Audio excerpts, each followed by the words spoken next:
Hello and welcome to Suddenly Single. I've got a new episode with the lovely Paul Burrell. I'm sure you all know who he is, but for the last 2 decades, he's been a silent witness to the making of history, really. First a footman to the Queen, then a butler to the King, and most famously for his friendship with Princess Diana. And now you've written a new book, haven't you, Paul? I have. It's called A Royal Insider. It is. Shall we start with Buckingham Palace? Because that was also your home for 11 was. years, wasn't it? And the gentleman that's been over this week, Prince Harry, who you've been very honest about Yes. and your thoughts on, would you like to share them with us? Yes. How you felt? I just wanna get out of here. Welcome to another episode of Suddenly Single and to our new studio, our fabulous new studio. So if you've been enjoying us so far, please click the subscribe button, leave us a comment, let us know what you think about today's show, and thank you for your support. Well, I've known Harry since he was a bump in his mummy's tummy. Yeah. I've known him all through his childhood and through his formative years. I'm puzzled by Harry at times because he was taught the rules of engagement from a very early age, and he knew what to say and what not to say. And then he went feral and started to talk about things which he shouldn't talk about. Because he lives a privileged life, and he's a royal prince, and he's brother to a future king. He knew what he shouldn't do, but he still went ahead and did it. I think the problem is here, we're talking about a clash of culture. We're talking about him being very British. He couldn't be more British than a royal prince. And Meghan, his wife, being American. And the two cultures are like oil and water. We speak the same language. We don't feel the same about life or anything, really. And I think that's been Harry's problem, trying to put one foot in one camp and one foot in the other. And as the Queen so cleverly said, Harry, you can't do that. It's either all in or nothing. And it was nothing, but he then wrote a book. He did. Yeah. And he criticised me for writing mine, and then he wrote his. Here we go. And now, recently, he said, well, he doesn't have any shame at all. And he's quite comfortable with his own self. And I have a problem with that as well. Yeah. Is he trying to airbrush history? I don't know what he's trying to do, but one of the things that he did say was that he has never thrown anyone under a bus. Oh, please. That's not true. Well, you in particular. He threw me under the bus. He threw his father under the bus. He threw his brother under the bus. Catherine, and indeed his granny. Yeah. Everybody. Do you think he really believes what he says? I think he just thinks this is my truth. Harry's always said my truth. It's a very different truth to everybody else's. That's what led our Queen to say our recollections may vary. Well, what would your advice to him be this week? Be honest. Yeah. I'd say, Harry, what do you want? What do you really want? Do you want to live in America? We're very happy for you to stay there and be happy in America. Just be happy. Live a good life with your family, and stop meddling in family politics because, Harry, there's no way back. Do you actually realise that, Harry? You are still called Prince Harry, but that has no bearing on the royal family of today or the future. So, Harry, you might be a little bit deluded in thinking that you can just come back whenever you want to. You can't. Well, we all have to move on in life. Yes. And I would say, Meghan clearly wants to remain quite famous. Her show, I don't know if you've watched it. I have. With Love Meghan. I mean, I will be honest with you, Paul, I'm a shocking cook. I must be one of the few people that was not a Meghan fan at all, but actually finds her cookery tips quite brilliant. You do? I do. It's like, why haven't I put an edible daisy in an ice cube? People laugh at me. They do. They say your cookery is so rubbish. Well, we can't live without an edible daisy. Well, you can't, can you? But she clearly wants to put the children on there, doesn't she? I think she's paving the way for the future. Archie and Lilibet, I can see Lilibet starring on the big screen. I think what she's doing is she's laying a foundation. Yeah. for her own children and constantly manipulating their life to suit their narrative. And let's face it, they are only valuable because of their royal connection. Yeah. Their USP is being royal. So they have to keep reinventing themselves. And I'm cynical in thinking that Harry coming back to Britain to see his father, I applaud him for that. That's fine. And any father wants to see his son. Let's hope he doesn't tell anyone what the conversation was. Oh, please, Harry, don't do that. And don't think that this is an open door to the future for you, your wife, and your children. Although you may want to buy a home in the Cotswolds next to Beyonce and Jay-Z, because that is your element of celebrity. Mm-hmm. Come back to England and live in their back garden if you want, but stay away from the royal family because they have enough problems as it is. Yeah. And they have to survive into the future. And they don't want you keep coming in and out, telling stories of things that you've heard and seen. And William is very conscious of that. And there is a hypocrisy to saying we want privacy and flying in and out of the country and going to the British courts. And then Meghan openly talking about him and the children on the television when it suits. Again, what do you want? Yeah. Are you really trying to manipulate this into being 1 foot in and 1 foot out? Yeah. But it doesn't work, Harry. We've tried to tell you this. And the British people ask them what they want. Because the royal family are only there for as long as the British people want them to be there. And if Harry starts to come back and do royal duties, I think the public might have something to say about that. You said, I think you saw the boys in 2017 together, didn't you? Yes. Why did they want to see you? They asked me to go and see them. Yeah. Because they wanted to fill in the gap of the years that they were away at boarding school. And there were quite a few years when they didn't know what was happening inside Kensington Palace. So they went to the source. They came to me to ask me. I took my husband with me, and we all sat there in a room, the four of us. Coop? Coop came in with me. Handy to have Coop around because he was a lawyer in a previous life. Ah, okay. So I always rely on his sensibility and his knowledge. Yeah. And he sits there and absorbs everything. Yeah. And then when we debriefed afterwards, he said it was quite incredible. He said it was like watching television, as if I wasn't in the picture. It was like watching history being made. Us three sat talking about Diana. And William did say at that meeting, and my husband will verify this, that there are 3 people sat here who truly loved our mother. And for me, that was validation. It was them saying, we realise how important you were to Mummy. And we always knew that she was safe because she came home to you at the end of every day. And I thought, that's really lovely, thank you. Of course, I was in floods of tears because it was very emotional meeting the boys and telling them about life inside Kensington Palace. But there you go. Harry didn't hate me then. He didn't dislike me then. He wanted to know what I knew back then. Mm-hmm. But things change very quickly in Harry's world, not in William's. No. William is a traditionalist like his father, and he's stoic. Do you think he's like his grandmother? Queen? Yeah. There you go. Yeah. Because, ever since those days he was at Eton and would come up the hill with his protection officer and have tea with Granny, because she'd say to me, oh, Paul, William's coming out for tea, put an extra cup on the table. Yeah. And they'd sit in the oak room at Windsor Castle, and the Queen would teach him the art of monarchy. Isn't that odd? Because I used to think to myself, you never taught your son.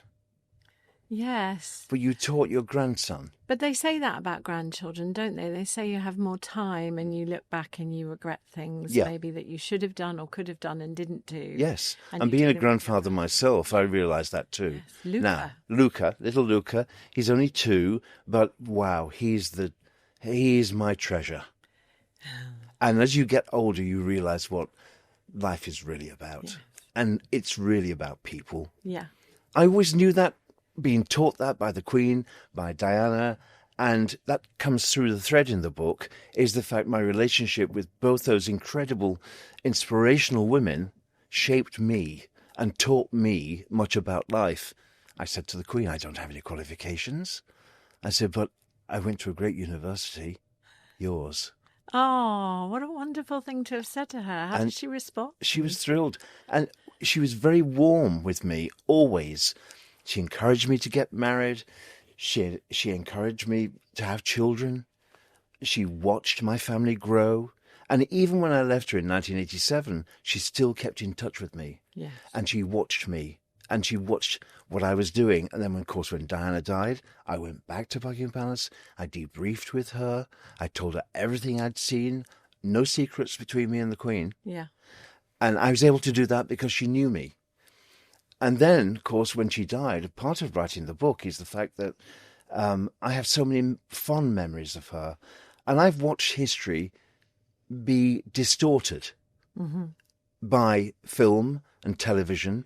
And I'm thinking to myself, sat at home, this isn't right. This isn't the woman I knew. This isn't the woman who cared for me and my family. I need to write these things down because I never had.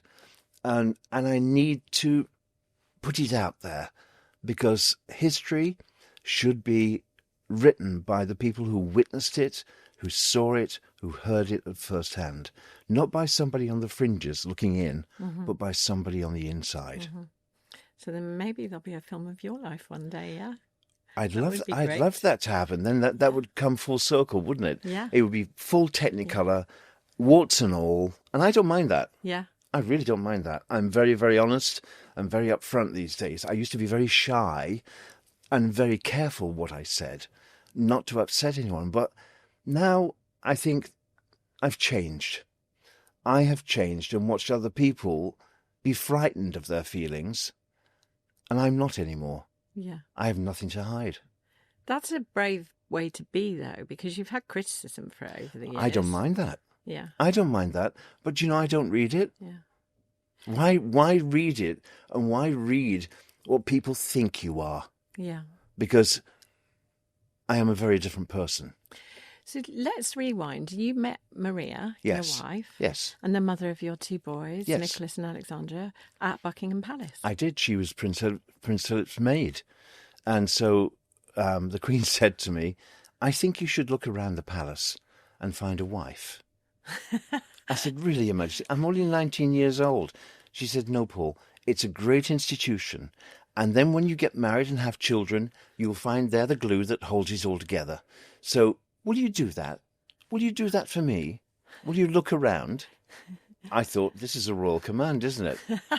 So I didn't have to look very far. I looked to Prince Philip's apartments, which actually dovetailed the Queen's. Yes. And there was a Welsh girl called Maria. Okay. And we fell in love. You were 32 years married, Yes, happily married, happily married. and you're still good friends. And we're still good friends. Our marriage was a full marriage. We were very happy together. We raised our two boys, and my mission was to raise our children to be fine young men. And we did that. And I look at my wife now today and said, we did a good job, didn't we? Oh, That's something which came out of our marriage. I have to admit, and being totally honest, towards the end of our marriage, it started to fall apart.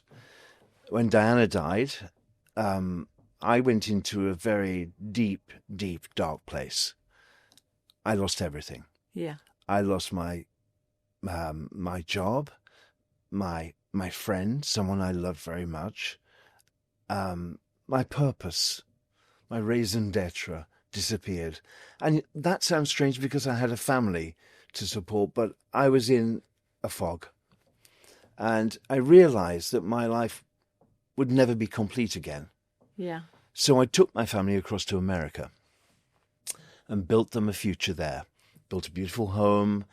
And when I found I couldn't live there because I didn't like the American culture, I'm British through and through, I said to them, do you want to stay here or do you want to come back to England with me? Because I can't stay here. And they said, Dad, we want to stay here, the boys. Okay. And I said to Maria, do you want to stay here or come back with me? She said, well, I'm staying here as well. Okay. So that was it. Okay. I came back to Britain and I was lonely. I was living Well, that's above my natural. flower shop. Yep. Yeah. Yeah, you opened a flower shop in Cheshire, didn't you? I did. Yeah. Because how it was a livelihood for me at the time. Yeah. You needed to earn a living. I That's did. completely understandable. But how did you meet Coop?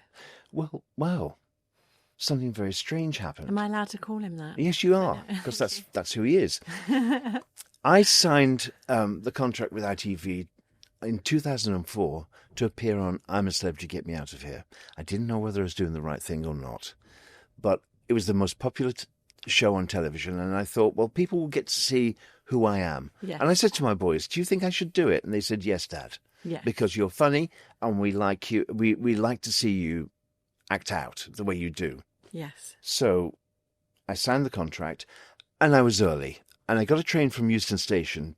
I was going to Chester. And they very happily put me in first class, which was very nice. Yes. It's very spoiling. And down the other end of the carriage, I noticed this man. And he was literally at the other end of the carriage. And he smiled at me. And I thought, that's very odd. Men don't usually smile at me.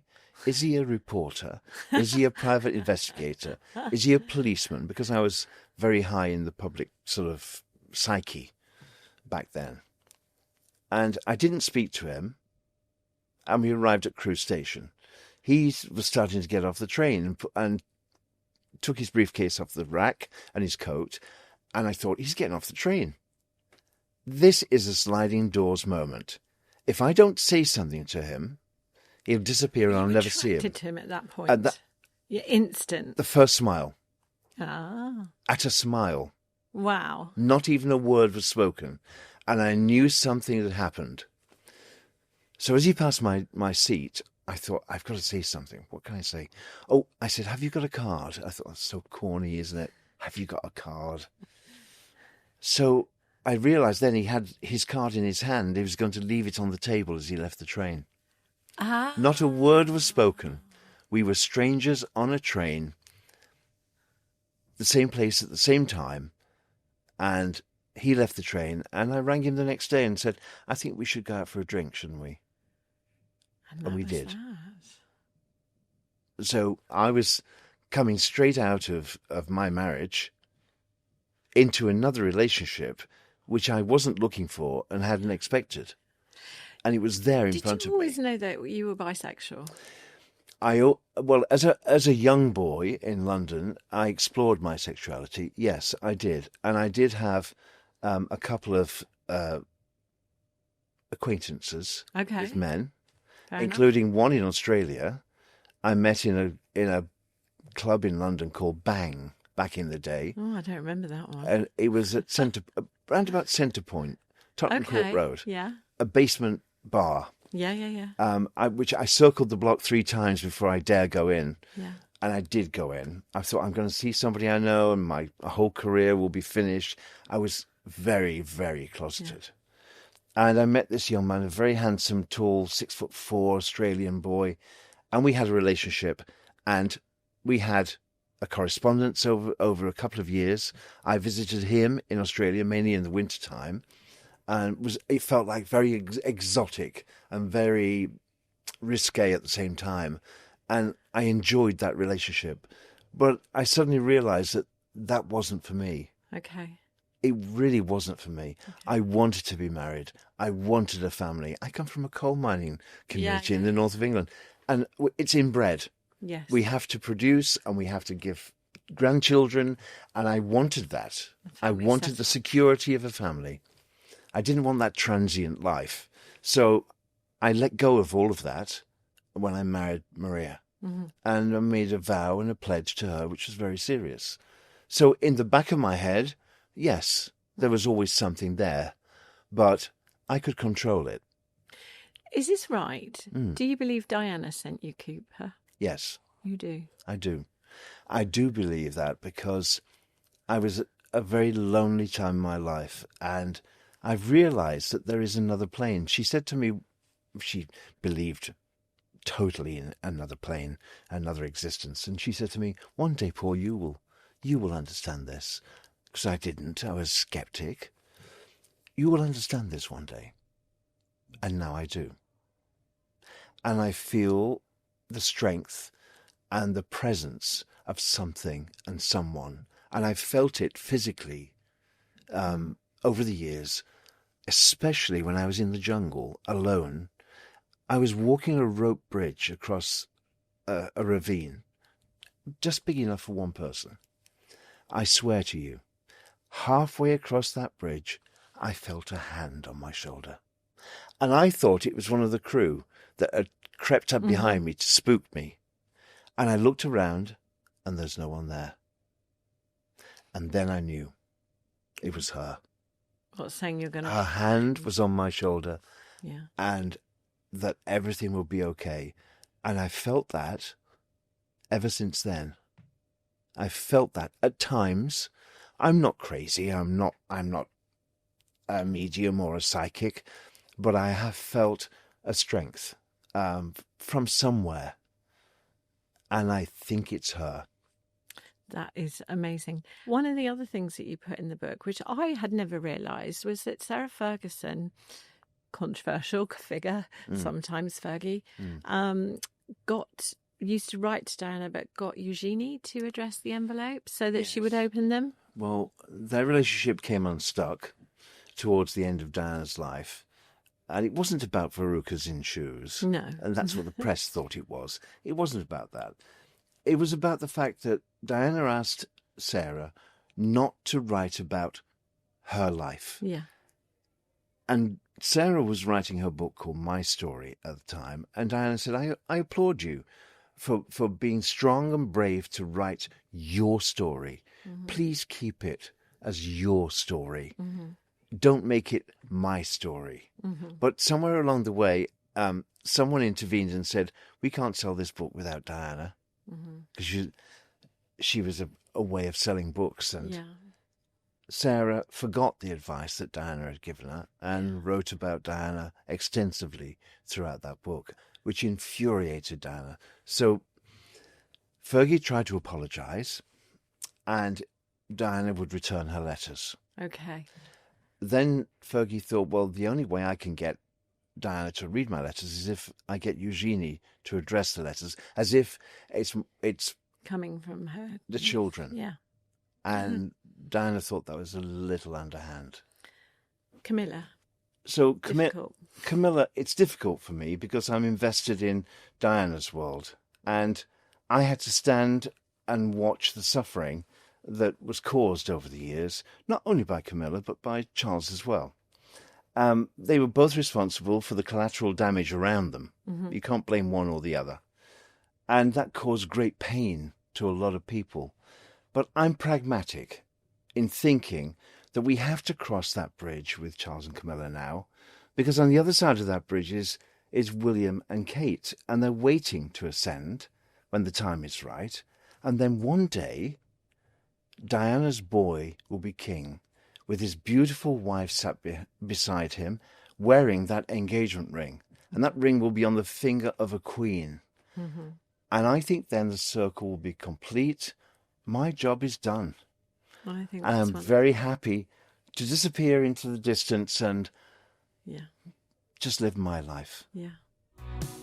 Yeah, I'm coming up, I'm coming up. Paul Burrell, Yes. go for it. You were brilliant and hilarious in the jungle. You were hilarious. Was I? When you put your hand in to get the spider. I've got to stop putting my hand into holes in the wall. It's a trait which isn't very pretty. And I shouldn't be doing that, should I? At this age? Well, you came second. I did. mean, people loved it. Oh. What other reality show would you consider? Now, what do you think? Strictly? I would love to be bedazzled on Strictly. Dressed. I would love to be. Sequined Oh, I would to the love hilt. that. I'd get in the gym and I'd try and work out as much as I possibly could to have some decent frame before I went in there. Okay. I would love to do that. It's a challenge because you're learning a new skill and you're also playing a game at the same time. And I know it's a popularity contest, so I wouldn't be in there for very long. Oh, of course you would be. I wouldn't mind. Okay. I wouldn't Well, I'll mind. mention this to a friend of mine called Craig Revel-Horwood and see Oh. what he can do. Right. Final question. Final question. What do you think the future is for the monarchy? Ooh, right, okay. Well, right at the moment, we're in a caretaker situation. We have a caretaker king. He's keeping the seat warm for William. When William becomes king in however long it Who takes. knows? Well, we don't know. Yeah. I can't speculate that. Yeah, no one can. But when he becomes king, it's going to change shape.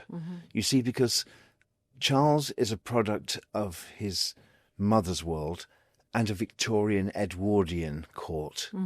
That line stops with Charles because William wasn't brought up in a Victorian Edwardian court. He was brought up in the modern world by his mother. So Diana is key to this situation. So when William becomes king, if Diana was the people's princess, William will become the people's King. If Diana was the people's princess, William will become the people's king. And he's going to pare it down even more than we've seen in the past and make it more relevant to today. I have to say to you, when I saw the king and queen, and that's very difficult for me because I always think of Queen Elizabeth II and not the present queen. Yeah. When I saw them on the balcony wearing crowns on their heads on Coronation Day, it looked anachronistic to me. Okay. It looked as if they were just out of step with modern day. Some people disagree and say that is what the monarchy is all about. But the way it was delivered seems to me to be... There's a wide chasm now between the people and the monarch, and it shouldn't be, because the monarch is only there for as long as people want them to be there. So there has to be some more connection between the monarchy and the people, and I think William can deliver that. Well, he's young, isn't he? He is young. Which makes him quite relatable. And Kate is beautiful. Yes. And they have a lovely family. Yes. And they never put a foot wrong. And they play by the rules. Yes. And hats off to the entire Wales household, because they perform beautifully in public and are never out of line. And I've noticed subtle changes in William's demeanour and the way he and Catherine present themselves. Yeah. They don't present themselves with tiaras and diamonds and luxury. They're more pared down themselves. Look at them at the coronation. Yeah. I mean, Kate has a safe full of tiaras. She didn't wear one to the coronation. No, she didn't. She wore a simple wreath. Yeah. And so did her daughter. So you think that they've realised that the monarchy does need to modernise? I think William is all too aware that his mother was before her time and she was trying to do it too soon. She was trying to drag this Victorian Edwardian court into this century, and it didn't work then. Yeah. But it will work. And he will finish his mother's work. She did show both of the boys a lot of things, like taking them to the passage. Yes. You know, to see that there were people from London that slept on the streets. Yes, people suffering with HIV and AIDS. Yes, shaking hands with people with AIDS, you know, Unheard walking in the landmines, which Harry did take over for. I applaud him for that. Yeah. You see, I'm not a Harry basher. I'm critical of him when he gets it wrong, because sometimes he gets it right. Yeah.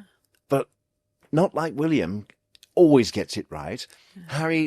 William stays with the never complain, never explain philosophy. Doesn't he? He does, but yet he rides his motorised scooter around the Windsor Great Park, and he'll even ride it up to the castle, get changed into his suit to do an investiture, get changed again into his normal clothes and scooter back to Adelaide Cottage.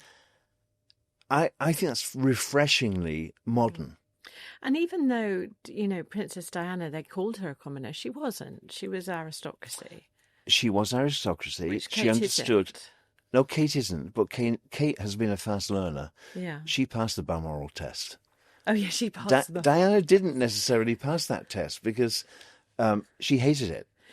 But what I'm saying is Kate introduced William into an even more ordinary way of life. Absolutely. I mean, not ordinary by my Yes. standards, but ordinary. Absolutely, because Mr. and Mrs. Middleton, Yes. Kate's parents, are very grounded Yeah. and down to earth, and I think that has been very good for William. Yes. He's seen more of a normal existence than he would have seen otherwise. Yeah. If he'd married a royal princess from overseas, Yeah. he would have been lost Yes. in that royal world. But now he's been shown something which is achievable Yes. for him and his children. And by the time George gets there, if we get that far down the line, I hope we do, because I'm a monarchist. Yes.